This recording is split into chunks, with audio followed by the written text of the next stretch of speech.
বলছেন দিনের দাওয়াত দিলে, হকের দাওয়াত দিলে সমস্যা, গালি, নিন্দে, অপমান, লাঞ্ছনা আসবে নিশ্চিত, সুনিশ্চিত আসবে।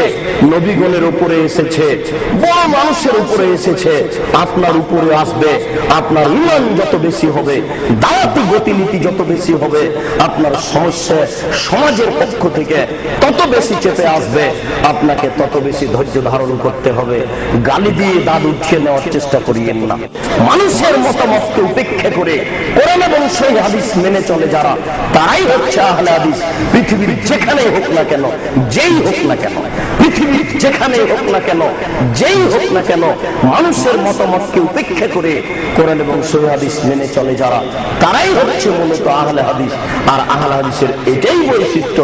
কিছু জ্ঞান অর্জনের চেষ্টা করুন, বই পুস্তক পড়ার চেষ্টা করুন, জেনে শুনে শতামন করার চেষ্টা করুন, পরস্পরে হকের উপদেশ দিন। হকের উপদেশ দিলে সমস্যা নেমে আসবে, এটাই ঠিক। সঠিক আকীদার কথা বললে অপমান নেমে আসবে, এটাই ঠিক। পৃথিবীর 10 লক্ষ হাদিসের হাফেজ, সেই কালে সবচেয়ে বড় আলেম, বরং পৃথিবীতে সবচেয়ে বড় আলেম ইমাম আহমদ ইবনে হাম্বল রাহিমাহুল্লাহ, তাকে যদি মানুষ পায়ে রশি দিয়ে রাস্তায় টেনে নিয়ে ওড়ান, তাহলে আপনার অপমান সেখানে কিছুই নয়। তিনি তার হক থেকে চ্যুত হলেন না, আপনি হবেন কেন? তো আমাকে নাটোরের জনৈক ভদ্রলোক বলছেন যে ভুল হচ্ছে আপনাদের, আপনাদের ভুল হচ্ছে, আপনাদের সবকে জেলে যেতে হবে, কেউ বাইরে থাকবে না। জনাব বলেন কি? আহমদ ইবনে তাইমিয়ার বক্তব্য রাত দিন দিয়ে আসেন, আহমদ ইবনে হাম্বলের বক্তব্য রাত দিন দিয়ে আসেন, আর জেলের ভয় দেখাচ্ছেন মানে? বলেন কি 50 বছরের জন্য, 100 বছরের জন্য বাংলাদেশে যত আহলে হাদিস আলেম আছে সব জেলে থাকবে। 100 বছর পরে আবার মানুষ বের হবে, যারা আমাদেরকে খুঁজবে তারা কারা। সেই দিন পৃথিবীর পরিস্থিতি তাদের অনুকূল হবে, তারা আহলে হাদিস আন্দোলন করবে। কিভাবে আপনি জেলের ভয় দেখিয়ে নিজেকে ধর্মচ্যুত হতে, আদর্শচ্যুত হতে বলেন?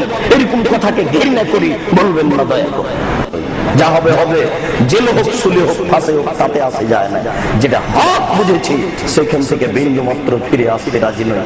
আল্লাহ যেহেতু একমাত্র তোমাকে সন্তুষ্ট করার জন্য এই কাজে নেমেছে, আল্লাহ এতে কোনো উদ্দেশ্য নেই।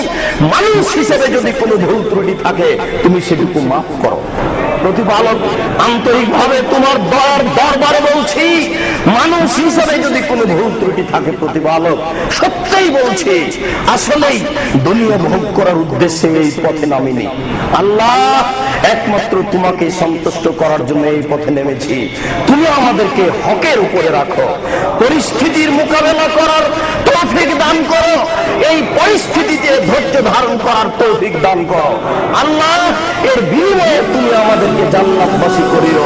আল্লাহুম্মা আমিন।